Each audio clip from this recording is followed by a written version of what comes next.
Nellore rural నియోజకవర్గ పరిధిలోని కొండాయిపాలెం మరియు వేదాయపాలెం రైల్వే గేట్ల వద్ద అండర్ బ్రిడ్జ్ల నిర్మాణం కోసం deputy chief engineer PV Ramanarao, municipal revenue, electrical శాఖల అధికారులతో టీడీపీ నాయకులు కోటమిరెడ్డి గిరిధర్ రెడ్డి పరిశీలించారు. ఈ సందర్భంగా వారికి పలు సూచనలు ఇచ్చారు.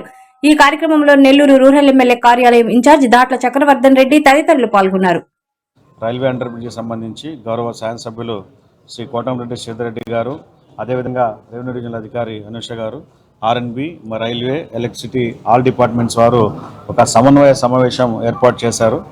ఈ ఆర్యూబీసీకి సంబంధించినటువంటి ల్యాండ్ ఎక్విజిషన్ సంబంధించినటువంటి ఇష్యూస్ని సార్ట్అవుట్ చేసుకొని వీళ్ళని త్వరగా ఈ ప్రాజెక్ట్ని ముందుకు తీసుకెళ్లాలని చెప్పి, అదేవిధంగా ఇందులో ఉన్నటువంటి ఇబ్బందులను గుర్తించి 1-2 సార్లు దాన్ని రివ్యూ చేసుకొని వన్స్ ప్రాజెక్ట్ స్టార్ట్ అయిన తర్వాత ఎటువంటి అవాంతరాలు లేకుండా సకాలంలో ప్రాజెక్టు పూర్తయ్యేందుకు కావాల్సినటువంటి అన్ని చర్యలకు సంబంధించి ఒక సమన్వయ మీటింగ్ ఏర్పాటు చేయడం జరిగింది. దీని మీద ఒక ప్రిలిమినరీ డిస్కషన్ ఇప్పుడు కంప్లీట్ అయింది.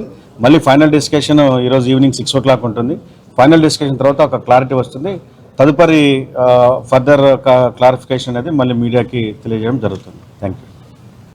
ఎన్నో సంవత్సరాలుగా కలగా మిగిలిపోతున్న కొండాయిపాలెం గేటు కానీ, అదేవిధంగా కరెంట్ ఆఫీస్ సెంటర్ గేటు, ఈ రెండింటి గురించి కూడా శాసనసభ్యులు శ్రీధర్ రెడ్డి గారు గత 1.5 సంవత్సరంగా నిరంతరం కూడా అటు ప్రభుత్వంలో ఉన్న గౌరవ ముఖ్యమంత్రి నారా చంద్రబాబు నాయుడు గారితో కానీ, పార్లమెంట్ సభ్యులు ఈపీఆర్ గారితో, రైల్వే అధికారులతో కూడా నిత్యం సమన్వయం చేసుకుంటూ, అదేవిధంగా ఆ ఆర్యూబీలు రావడానికి, రైల్వే అండర్ బ్రిడ్జిలు రావడానికి ఏవైతే అవసరాలు ఉన్నాయో అది ల్యాండ్ కానీ, ఎలక్ట్రికల్ పోలు షిఫ్టింగ్ కానీ, యూటిలిటీ షిఫ్టింగ్ కానీ, దానికి సంబంధించిన సర్వీస్ రోడ్లు కానీ ఏమేమి అవసరం ఉన్నాయో దాని మీద ఇప్పటికే చాలాసార్లు కూడా మాట్లాడాం.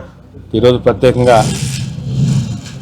విజయవాడ నుంచి వచ్చిన డిప్యూటీ సిఈ రమణరావు గారు, అదేవిధంగా రైల్వే నగర కమిషనర్ నందన్ గారు, ఆర్డీఓ గారు, ఎమ్మెల్యే గారు అందరూ కూడా ఈరోజు దీని మీద అందరు అధికారులతో కూడా రివ్యూ చేయడం జరిగింది.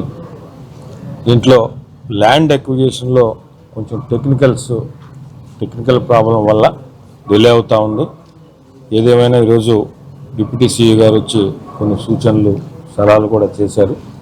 దాని ప్రకారం మరొకసారి అందరు అధికారులు కూడా ఆర్ఎన్బి కానీ, అదేవిధంగా కార్పొరేషన్ అధికారులు, సర్వేర్లు, రెవెన్యూ అధికారులు, ఇంజనీరింగ్ అధికారులు అందరూ కూడా పోయి మరొకసారి దాన్ని సర్వే చేసుకొని వచ్చిన తర్వాత మళ్ళీ అగైన్ ఈరోజు ఈవినింగ్ 6 గంటలకి అందరం కూర్చుంటున్నాం. తప్పకుండా వస్తుందని, ఒక పరిష్కారం దొరుకుతుందని ఆశాజనకంగా ఉన్నాం. ఈవినింగ్కి ఒక క్లారిటీ వస్తుంది. దీని మీద తర్వాత కూడా మీకు పూర్తి వివరాలతో తెలియజేస్తామని కూడా చెప్తాం. మేము ఇక్కడ నెల్లూరులో 2 గేట్లు ఉన్నాయి, ఎల్సీ గేట్స్. 112, 113 అనే 2 ఎల్సీ గేట్స్ ఉన్నాయి. కొండాయిపాలెం, వేదాయపాలెం గేట్లు. వాటిని ఆర్యూబీ ప్రపోజల్స్ కింద ఆర్యూబీలని కన్స్ట్రక్షన్ చేసేదానికి కోసం పరిష్కార మార్గాలు వెతికే పనిలో అందరి డిపార్ట్మెంట్లు అన్నీ కలిసి ఇక్కడ ఎమ్మెల్యే గారు మీటింగ్ ఏర్పాటు చేసినారు. ఇప్పుడు తదుపరి ఇక్కడ సర్వే జరుగుతుంది. ఈరోజు సాయంత్రానికల్లా ఒక పరిష్కారం దొరుకుతుందని ఆశిస్తున్నాను.